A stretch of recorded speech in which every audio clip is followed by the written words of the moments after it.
So to recap for you really briefly, we did have one person taken from this scene with life-threatening injuries taken to the hospital. Officers responded to this area on reports of a shooting. This apartment building blocked access. If you live here, if you know someone that lives here at 1209 Angelique Street, they're likely not going to be able to get in here as police continue to work this investigation. We haven't been able to figure out a lot of exactly what's going on inside the house, if there's anyone inside, anyone trapped. Of course, we'll continue to follow the updates on all of this throughout the evening, so definitely want to stick up with us on our later newscasts and on our website, kq2.com. We'll be sure to keep you updated. But for now, just to recap, crews are battling a fire here at this house. We're told by St. Joseph Police that just before 8 p.m. an armed robbery took place here. Now, they did release to us some information to pass along. They are searching for 2 suspects, where police are in the early stages of a death investigation. A young white male is the deceased person here at the scene. That's the latest from here, Bob. We're going to send it back over to you. One person was shot in the abdomen, described as a white male. They were taken to the hospital with critical but non-life-threatening injuries. Jason's car was found along this gravel road about a few miles north of Plattsburgh shortly after his disappearance. Now, family, friends, and volunteers are canvassing the few homes along it to try and keep his name and his story in the public eye. These bird scooters just flew their way into town just before the holiday weekend. People that live here are hoping this will bring more people to the area. The waters are quickly receding out here in Amazonia, and as they do, people who live here are finally starting to get a scope of just some of the damage it's all left behind. We're just right in front of Union Station, where hundreds of Chiefs fans have gathered for a celebration 50 years in the making. Vandalism here at Krug Park might not be all that noticeable from far away or even at first glance, but if you take a closer look here at some of the park's features, you'll start to get a sense of why there's such a need to address this concern.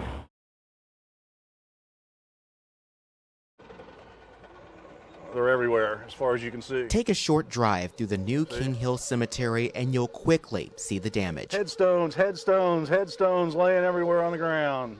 Why, I don't know, but that's why we're here. Headstones meant to stand tall, marking the final resting place of the countless people buried here, destroyed, knocked over, and even misplaced. Most people come and they cuss when they first see it. What would motivate somebody to do this? It didn't happen in one night. It happened over months, years, decades, if you will. For Gary Lewis and others who care about the cemetery, scenes like this motivated them to take action. Kind of a community event. We adopted the cemetery in probably the last, 6 to 8 months. They're working to restore this cemetery to honor those buried here. Lewis says there are so many here who represented the many walks of life of generations gone by. There's prominent figures buried here. We got Hyde from Hyde Park over here, buried over here. A lot of history. There's some slave graves, some freed slaves that are buried down the hill down here. They got some really nice monuments that we're going to uncover. For Lewis, one of those people is his own ancestor. My great-great-great-great-grandmother is buried right over here on the hill about, 20 yards away over here. With a deep connection to historic discovery. She's the descendant of Meriwether Lewis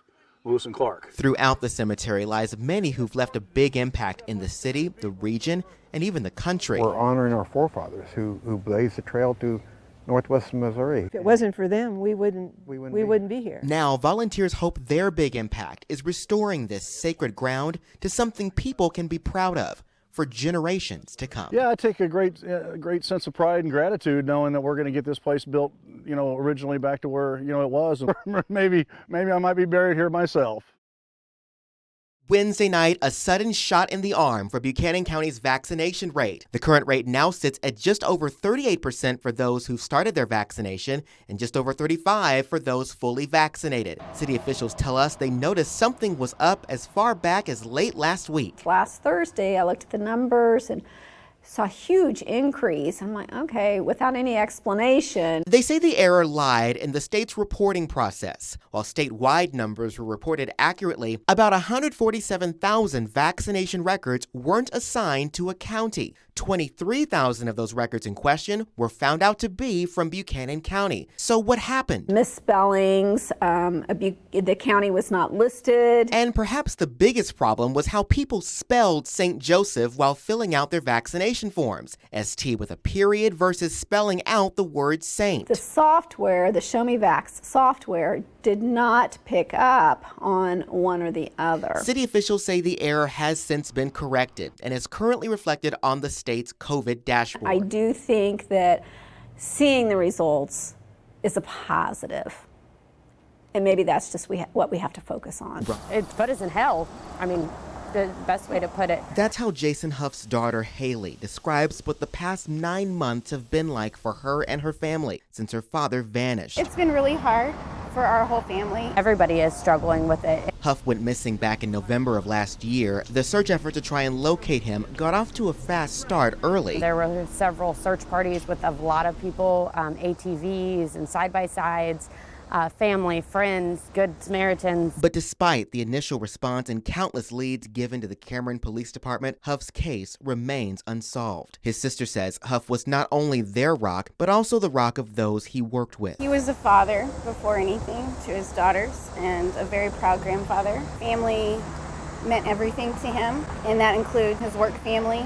He was a leader, a born leader. These reasons are why they can't fathom why he'd disappear without a trace. He was a dad, he was a brother, he was a son, he was a grandfather, and, nobody knows what happened or where he's at. The family says given how long he's been missing, some have taken to social media to spread unfounded rumors about the case and have even questioned their motives. They wanted to speak out now, in part, to set the record straight. We just want to assure the community that we are doing everything and have done everything from the very first phone call that we got from his people that he lives with to bring him home. And while his case may not have been heard on the news every night since November, for them, it's all they've thought about. It's a day and it's a week and it's 9 months that we don't want to keep reliving. We just have to take it in doses, and we're trying our best to do that. It's an exciting new way to get around downtown. You can take off and go from point A to point B in style. Bird scooters have officially arrived in St. Joe and already have folks flocking to check them out. We saw the scooters and we were like, we have to try those. It's going to be so fun.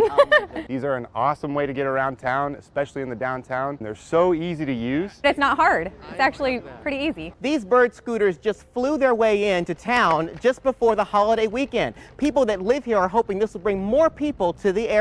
We're very excited about it. The owner of Nesting Goods says she's excited to see them just outside her business. We've already seen several groups riding by on them. They seem to be really enjoying it. She says once riders download the app, the setup is pretty easy. It shows where I am right now and what scooters are available in my area. It's $1 to start and 39 cents a minute. There's a $3.50 minimum plus tax. This new draw just might be a great way to get more people to migrate downtown. The more activities and exciting things that you can add, the better.